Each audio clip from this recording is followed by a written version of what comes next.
আসসালামু আলাইকুম everyone, welcome back to my channel. তো বন্ধুরা, যে যেখান থেকে আমার ভিডিওটা আপনারা দেখতেছেন সবাইকে আন্তরিক মোবারকবাদ জানিয়ে শুরু করতেছি আজকের ভিডিওটা। তো এই যে দেখতেছেন আজকে ধোয়াধুয়ির কাজ শুরু করতেছি। আজকে অনেক দিন যাবত হচ্ছে আমি এভাবে মুরগির ঘরটা ধুই না। যখন আমি চুনের পানি অথবা মেডিসিন দিয়ে একসাথে এভাবে ঘরটা করেছিলাম, জীবাণুমুক্ত করেছিলাম, বা এভাবে মেডিসিনের পানি আর চুনের পানি লাগিয়েছিলাম। তো অনেক দিন না ধোয়ার কারণ হলো যেন জীবাণুমুক্ত করেছি ওই জিনিসটা মেডিসিন চুনের তেজটা যেন থেকে যায় অনেক দিন, যার কারণে এতদিন ধুই না। তো আজ অনেক দিন পরে হচ্ছে মনে হলো যে না, এখন একটু ঘরটা ধুয়ে দেওয়ার দরকার আছে, যেহেতু এতদিন ঝাড়ু দিয়ে পরিষ্কার করে রেখেছি। তো আমার মনে হচ্ছিল যে একটু, যেহেতু বাহিরের কবুতরও ঘরের ভিতরে ঢুকে খাবার খায় বা ওরা মলদার করে, তো ভাবছি যে নিচে ফ্লোরে অনেক কিছু একটু লেগে আছে, তো ধুয়ে দেই। তো অনেক দিন পরে ধোয়াধুয়ির কাজ চলতেছে। তারপর হচ্ছে ট্রেগুলি ধুচ্ছি আজকে, সব ট্রেগুলি নামিয়ে ধুয়ে দিতেছি, অর্থাৎ ফুল ঘর পরিষ্কার করতেছি। তো এখন এখানে যে ট্রেগুলি ধুয়ে ধুয়ে রেখেছি এগুলি আমি হচ্ছে উপরে উঠিয়ে রাখতেছি। তো আরও কিছু অল্প কিছু ট্রে আছে, ওইগুলো ধুয়ে দেব। আর মুরগির ঘরের ভিতরে যে ট্রেগুলি আছে এগুলি ধুয়ে দিয়েছি আর কি। আর কবুতরের যে ট্রেগুলি বাইরে দেখতেছেন এগুলি পরে আছে, তো এগুলি হচ্ছে ধুয়ে দেব আর কি। আর সমস্ত ঘর হচ্ছে একদম করতে হবে, পরিষ্কার করে। তারপর হচ্ছে আজকে মুরগি বা কোয়েল পাখি ওদেরকে খাবার দেব। আগেই হচ্ছে ধোয়াধুয়ির কাজ চলতেছিল, তো ওদেরকে এসে টুকটাক অল্প অল্প একটু যেটার মধ্যে পানি খুবই নাই, কমে গিয়েছে, তো ওদেরকে একটু একটু পানি দিয়েছি। আর হচ্ছে খাবারটা একটু পরে দেব, তো তাই তো আমি আগে ঘরটা পরিষ্কার করে নিচ্ছি। আসলে বন্ধুরা, দেখা গিয়েছে কাজ যখন করি বা যখন করার ইচ্ছে হয় তখন অনেক বেশি কাজ করতে হয়। কারণ হচ্ছে একটা করতে গেলে দেখা দেখা যায় যে আরেকটা করতে হয়।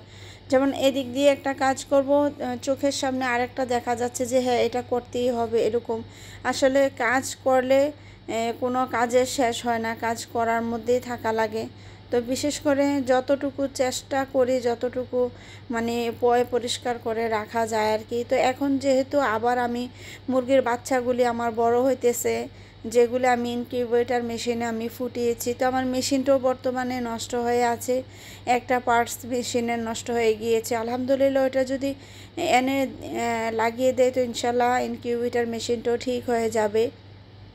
তো এদিক দিয়ে আমি, যেহেতু আমার ডিমের এখন প্রোডাকশন নাই মধ্যে আমার খামারে, তো যার কারণে আমি মেশিনটা এখনও ঠিক করতেছি না। তবে করতে হবে, যেহেতু কোয়েল পাখি আবার আমার ডিম স্টার্ট করেছে, তো সেজন্য তো যদিও আগের মতো এত ডিম নেই, তো আশা করি ইনশাল্লাহ আবার শুরু হবে আর কি। তো হয়তো বা শীতকালে একটু ডিমের প্রোডাকশনটা ভালো আসে আর কি। তো যাই হোক, এখন এভাবেই করতে হবে। আর এখন আমার যে মুরগির বাচ্চাগুলি এখন আবার রেডি হইতেছে বা বড় হইতেছে, আলহামদুলিল্লাহ এগুলি অনেক অনেক বড় সড়ো হচ্ছে।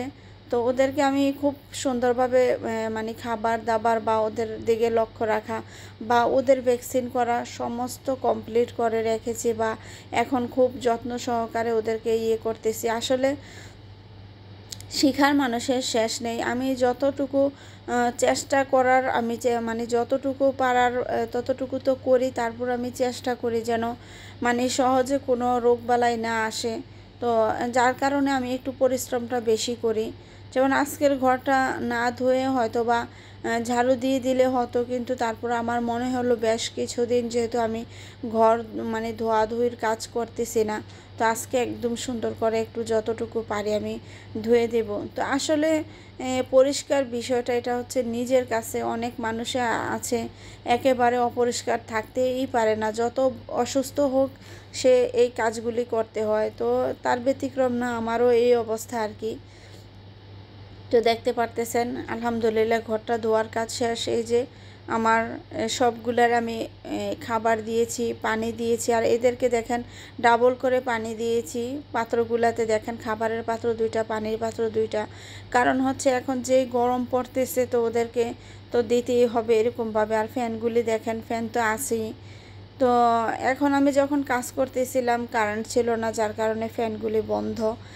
আর যখন এই যে আমি মুরগি বা কোয়েল পাখিকে খাবার দিয়েছি ডাবল ডাবল করে, এই যে ওদেরকে এখানে পানি দিয়েছি 2টা পাত্রে, খাবার দিয়েছি 3টা পাত্রে, আবার হচ্ছে আমি সাইডে আবার পানির পাত্র দিয়ে দিয়েছি।